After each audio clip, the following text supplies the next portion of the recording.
on some of the updates we got yesterday. Another feather in your cap, John. Anybody who's been listening to Birds 365 for the last week, longer, but specifically the last week, you've already heard this before. But regarding A.J. Brown, we're not going to talk too much about A.J. Brown, but I do want to talk about that position as a whole. In Matthew Berry's report of things that he heard at the NFL Combine was how much the Eagles love DeVonta Smith. And John, you've been mentioning this for the last week, how high the Eagles are on DeVonta Smith. He wrote this: one thought around Brown possibly leaving that I hadn't heard before was that the Eagles love DeVonta Smith in all caps. They think as good as he's been in the NFL, he still hasn't reached his full potential and has another gear he can get to.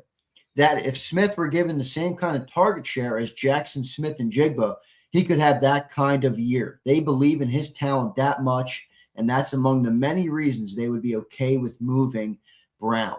So a pretty big stamp of approval there for DeVonta Smith, as Matthew Berry heard from the NFL Combine. It's something you've talked about, John, now for well over a week here on the show. What do you make of that, and what's the John McMullen opinion of that? Do you think DeVonta Smith is capable of, not only that type of production, but that type of workload, that type of, focus and attention from a defense? And do you think the Eagles are, hey, maybe they're better positioned to move AJ than we originally thought with a guy like DeVonta Smith in the fold? How do you see it, John? Well, I say welcome to 7 days ago, but no, I'm not picking. I'm glad that Matthew, I need a better publicist. I'm glad that Matthew put it out there because, I even made the Smith and Jigba comparison, because of what happened in DK Metcalf. And it's so, they do believe in him.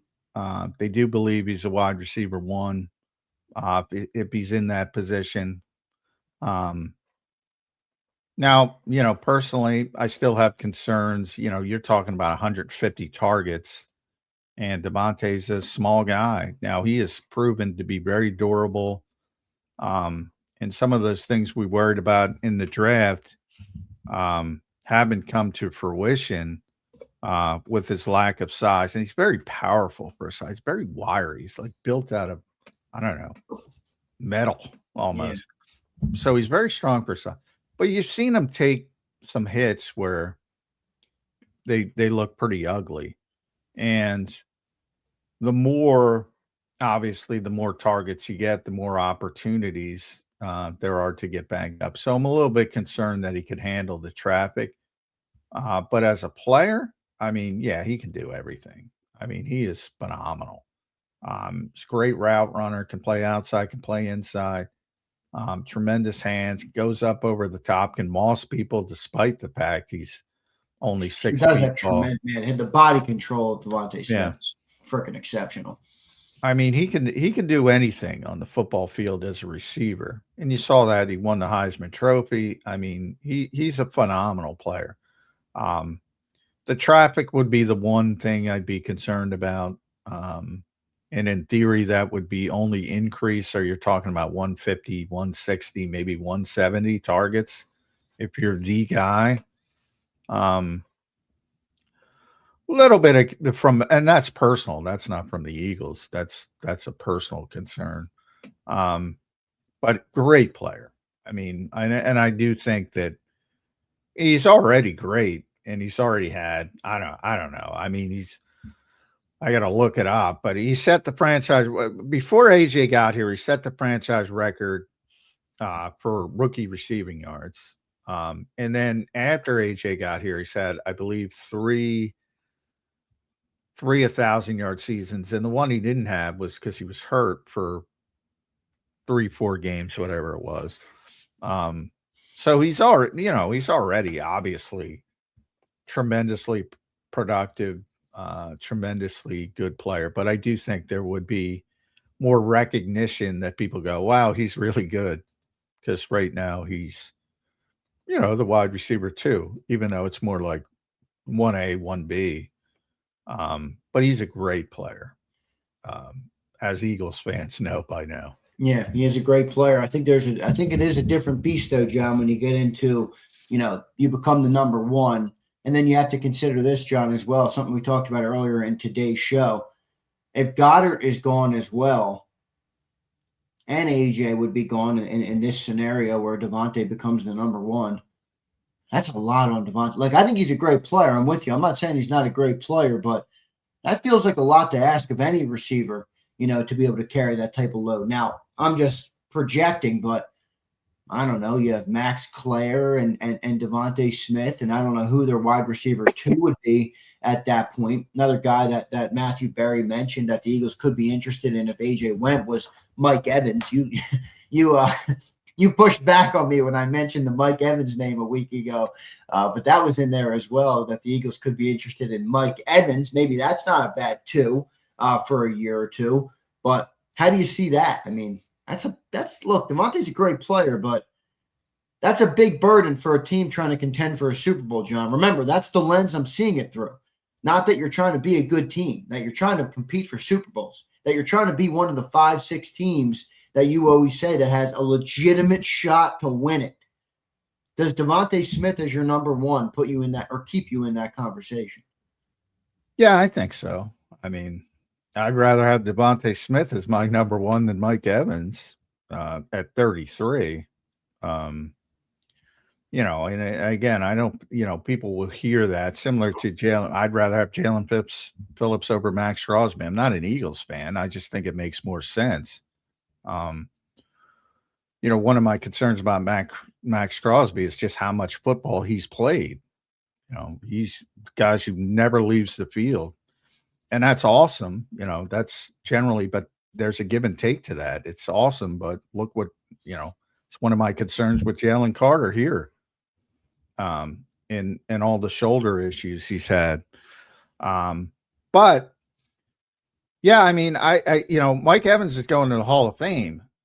I'm not dismissing his legacy, but he's 33. Is DeVonta Smith going at the Hall of Fame? Well, he might if he continues to go on at a heavy lift, but he's certainly not there yet. But he's in the prime of his career. He can do everything. Yeah, I agree. Why would you even have that discussion?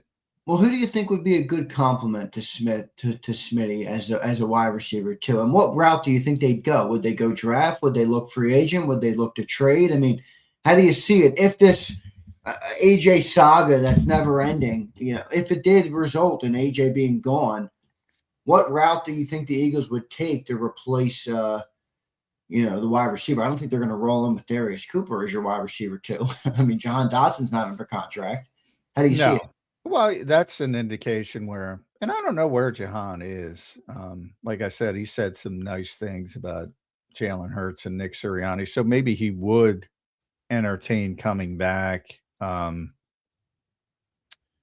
AJ wasn't here and he was clearly going to get more opportunities. But as I said in the draft, if you lose AJ Brown, things change. Obviously, you're not even considering a wide receiver in probably a slight chance you're looking for a slot guy like in the 3rd round, slight chance. But I doubt even that. You probably start thinking about it in day 3 if AJ's back. If AJ's not back, well, that automatically gets him back. You're thinking about wide receiver on day 1 and day 2. And there's a ton, like I said, there is a ton of wide receivers because that's all colleges are developing. I mean, there are a crap load of wide receivers to find and develop. Now, they're not going to be AJ Brown as rookies, similar to what we discussed about with the tight ends. But that doesn't mean you can't get competency. And actually, if you can't get competency in the first 2 rounds at wide receiver, well, you're doing a bad job drafting. And, it's a give and take. The Eagles have been tremendous drafting over the past since 2021. Before 2021, which was DeVonta's year, they struggled to find receivers. But that's, it has changed that greatly. That's a short amount of time. But I went through the list. I remember going through the list a couple weeks ago, just how many contributors there were out of last year's draft class. There are so many receivers. they are producing so many receivers at the college level. So, and I'm just looking at Sports Info Solutions, and I'll also try to get Matt Manacharian on. So here's what they have in the top 100. Top 100 players. They got 1, 2, 3, 4, 5, 6, 7, 8, 9, 10, 11, 12, 13, 14, 15, 16, 17 wide receivers. 17. From Jordan Tyson, Carnell Tate, Chris Brazil, Denzel Boston, Mekhi Lemon, Zachariah Branch. You look at him, he's a Georgia guy, can play the slot, can run. Jacoby Lane, Omar Cooper Jr., a lot of hype about him being a first-round pick. Keep an eye on Omar Cooper Jr. from Indiana if you're watching the college football playoffs. Casey Concepcion, who I love. Yeah, I like him too. Chris Bell from Louisville. Skylar Bell from UConn.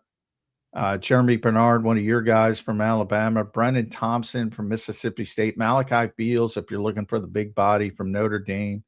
Elijah Sarrett, the other Indiana guy, another big body. Bryce Lance from North Dakota State, Trey Lance's brother who can fly. Kevin Coleman from Mizzou. So we're going to make our guy. Who's our Mizzou guy? He cracked the top 100. Kevin Coleman. Boy, you got to be able to find a contributor in that group. So, you know, you're not going to replace A.J. Brown from a production standpoint, from a play standpoint. He's one of the best receivers in, I would argue, the best receiver in Eagles history.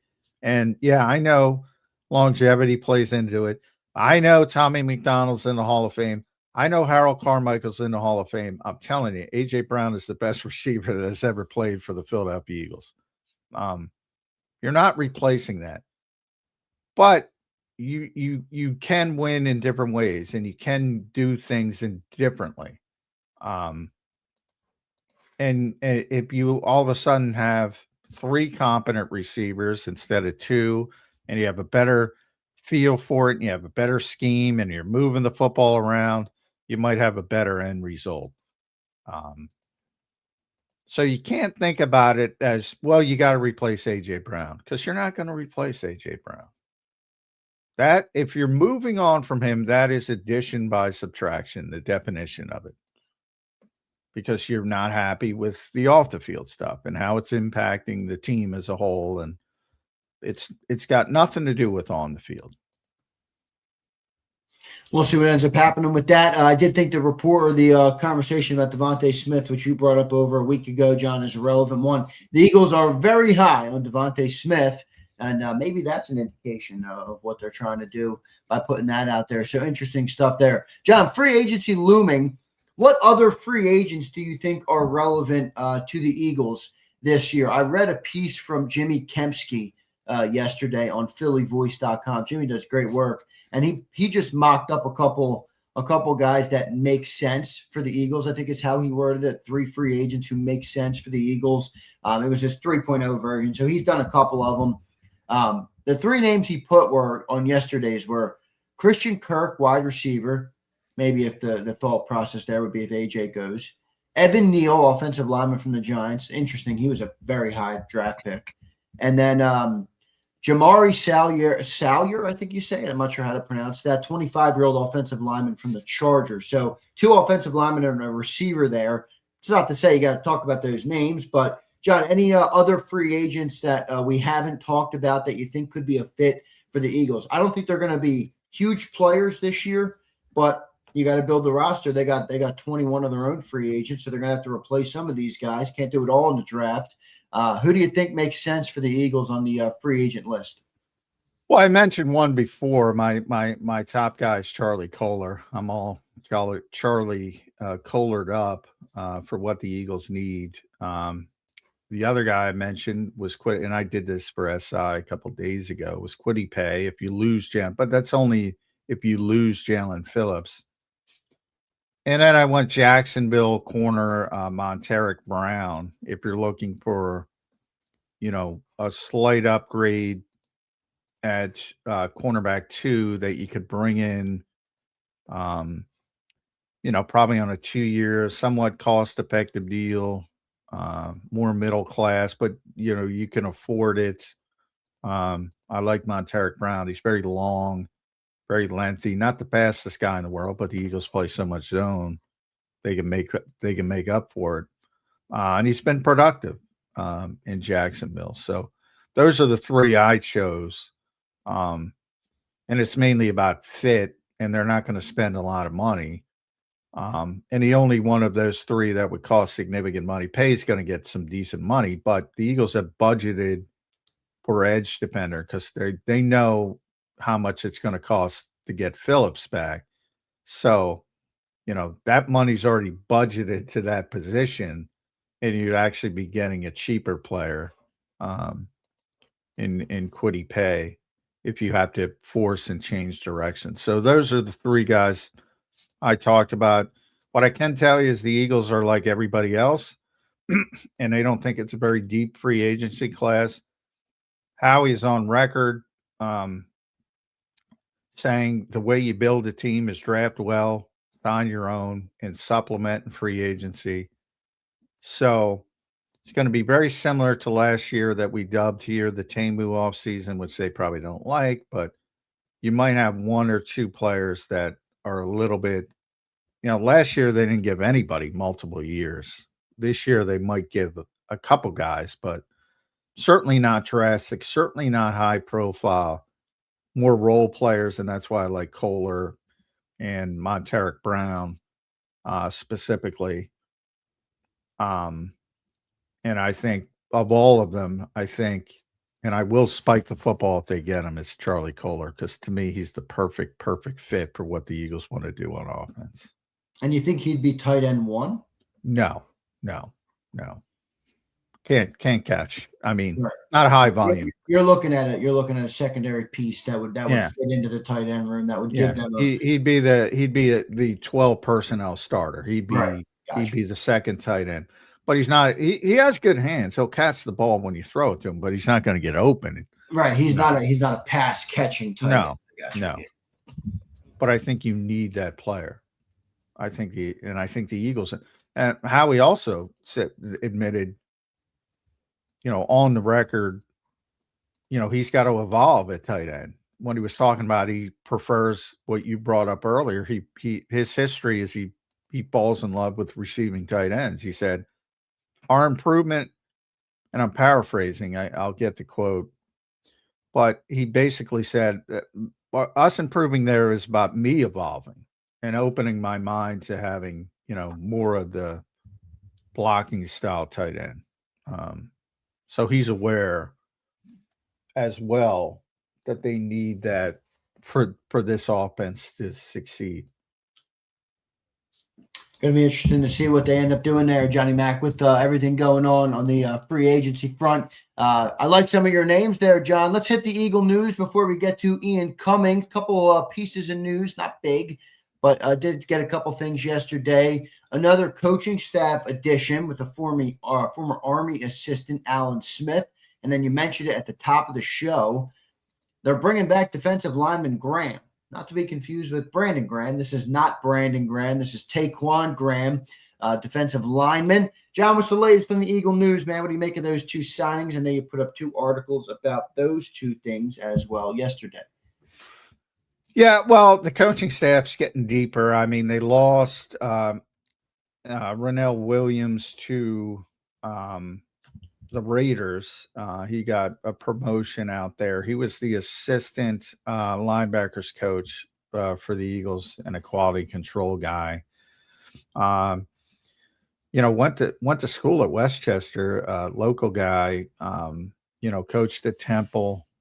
So good for him. He got a promotion out with some, as I mentioned, a lot of Eagles tint out in Las Vegas now.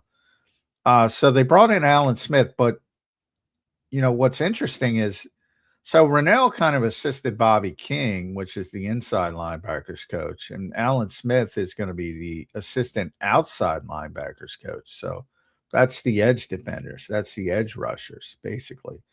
And in theory, he would be helping Jeremiah Washburn. So a little bit of shift, and we're going to see the Eagles still haven't finalized their coaching staff, but it's going to be pretty deep, 25-ish. And, this is a new position in theory. So, an assistant, more of a lower level position, assistant position coach job. But we pride ourselves on telling you everything. So I wouldn't lose sleep over it. But, probably you lose Rennell Williams, you bring in a new coach, and we'll see how it works out. And then Taequann Graham got here. He was in Atlanta for a long time as a rotational player. Believe he was a 5th round pick originally out of Texas, and he played there for 4+ seasons. Got cut in November last year, and the Eagles put him on the practice squad for the rest of the season. So he was here for about the last 10 games. Good dude. Played a lot of football. I think he's played 51 games. Probably wanted to look around to see if there was a better deal, and decided to come back to Philadelphia. Good depth piece.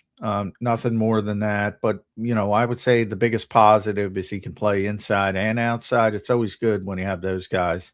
Similar to what I said about Jalen Phillips, but Jalen obviously at a much higher level. He can play, anywhere from, 2 eye to outside to 7 technique. Probably you don't want him wide 9, but and it's always good if you need to have a body, and he can do a bunch of different things. So that's a valuable trait for a potential backup player. But the Eagles certainly are hoping to get more from Ty Robinson in year 2. So long shot to make the roster, but good depth. Yeah, depth piece. Probably a practice squad player, maybe with a chance to make the roster, as John just pointed out. You mentioned Ty Robinson, John. You think he's going to have a better year this year? I mean, he's a rookie. I don't want to beat him up too much. I mean, defensive linemen take a while to develop in the league. That's just the reality of the situation. I mean, you saw it with Fletcher Cox, Brandon Graham. It's just a part of it. It takes some time to get your feet under you, especially at that position. Ty Robinson didn't do much in year 1. You think he can contribute in year 2? Yeah, I mean, you don't shut the door on Tyrod. I think a lot of Tyrod was, for whatever reason, because he had an interesting backstory. He's got an interesting nickname. He's got, he looks like a bodybuilder. He's got the huge biceps. People gravitated to him. He's a very smart guy, very accomplished guy. He's going to be a doctor. He played fullback at Nebraska, so people saw him scoring touchdowns. So I think, they resonated to him and thought, look at Moro Ojomo. He didn't play as a rookie. In year 2, he was a rotational player. In year 3, he took off. So yeah, I mean, he'll get every opportunity to be the rotational guy. Right now it's Jalen Carter, Jordan Davis, Moro Ojomo, and Byron Young. So they'll want Ty Robinson to push Byron Young and, potentially get up to that year 2 of where Moro was. That's your template. Now different. I'm not saying they're different styles of players. But I'm just talking from a playing, playtime standpoint. That's what you want. He's a day 3 pick. You kind of sit and learn. Year 1, year 2, you turn into a rotational player, and who knows? Year 3, you might be a really big part of the equation. And yeah, I think people are being way too hard on Ty Robinson. I think, and that stems from the unrealistic expectations to begin with, which, he's a 4th round pick. Because he's got a cool nickname doesn't mean he's going to step in and, be a great player right away. Not to mention the fact, who's going to beat out Jalen Carter and Jordan Davis and the way Moro played last year. Right. So Yeah, I thought the expectations were a little bit unrealistic. Yeah, you said that early too. You were saying that to people when they were getting all high, and me included. So good stuff there, Johnny Mac. And we mentioned it yesterday, but for those who missed it, Moro Ojomo did pick up a new agent. So Moro Ojomo is looking for a big payday. Well, Moro's going to get that. Moro's getting a big payday. Oh yeah, he is. Just a matter of where and how much. Probably won't be Philly, considering Jalen Carter and Jordan Davis are most likely getting contracts here. So probably not going to be Philly, but I'm happy for Moro Ojomo. I think he's a great dude, 7th-round pick, smart guy, true professional, does his job and does it well, and I think has outlived where he was drafted. So I'm excited for more. I like to see players like that, John, earn their way to a big contract, similar to Milton. Now Milton was a 3rd-round pick, but I always thought he was a great story, great family. You know, I love the videos of kind of his mom and dad and the draft, you know, when they watched him get drafted, stuff like that. So I thought that was a great story. I think Moro Ojomo will be next, John. I think he's going to get a big deal somewhere next year. Yeah, I think he's going to get, you know, if he plays like he did last year, you know, even maintains what he did last year, he's going to get big money because they pay pass rushers, and he's What do you think, like 20 mil? Yeah. I mean, pass rushers get paid. And he's one of the best interior pass rushers in football. By, you know, if you look at the advanced statistics and pressure and things like that. And those are the guys who get the big money. So, you know, there'll be a little bit to overcome because, you know, he was a 7th-round pick and people will talk about he's undersized and all that. But when you can get to the passer, you're going to make a lot of money in this league from the interior, and he can get to the passer. Yeah, that's going to be interesting to see with Moro Ojomo. So there you go. There's your updates lately from Eagle Land. The Taequann Graham signing, the ex-Army staffer Alan Smith been added to the coaching staff. John mentioned that's a big coaching staff, John. John, any concern with you on too many cooks in the kitchen this year? I mean, everybody. Las Vegas just announced their whole coaching staff yesterday. It was 27 deep, I believe, and not including the strength staff. Like a lot of people include the strength staff now. Kind of the new age, right? I mean, these teams are getting bigger. It's not, you know, it used to be, John, back in the 90s and, you know, before I was even, you know, consuming this game. Coaching, you know, you had like Jimmy Johnson. He was the GM. He was the coach. He was everything. You know, so much different now in the NFL. I think the league has gotten so much bigger. They're like Fortune 500 companies now. You know, they have a board. They got a coaching staff. They got a GM. They got 30 scouts. They got everything. So man, it's getting really big, which is a good thing. I don't think it's a bad thing, but it's definitely a change. You know how it once was. No, it's like think of it like a school that has, you know, a small class to teacher ratio. You know, would you rather have one teacher for 40 kids or one teacher for 10 kids? That's sort of like the way coaching is going. You get more specialization, more time with the players. So, yeah, I think it's a good thing overall. But, you know, I do think it's very hard to gauge that's the bad. Unfortunately, it's a public-facing industry, so people think they know. Like you know, you talk to me every day. It's like I saw somebody and I don't want to pick on. I said like Gerard Johnson is going to be in, still to be determined what his role will be. You know, and I said, well, he's going to be great with Jalen Hurts, and I'm like, well, why? You know, he's not the quarterback's coach. Let's see what he does. I mean, you know. You know, I can't make that kind of convicted statement. I don't know what makes people think they can make these statements with such conviction, I guess, is my question. You know, we're going to have to see how the Eagles handle this offensive shift. And there are a lot of cooks in the kitchen. And ultimately, what we're being told, at least, is that Sean Mannion will be given the opportunity to run this thing, and everybody's going to help him. And if it changes from that, that's not a good thing at all. So you can look at it both ways. You can say, are they giving them a lot of help with guys with some, not a ton of experience? Everybody's young, but are they giving them a lot of help with Josh Grizzard and Jared Johnson, who are both, finalists for the offensive coordinator job? Yeah, on paper, but is that a good thing or a bad thing? Because like I said, now different when Sean Desai was here and all of a sudden you bring in Matt Patricia as this looming shadow.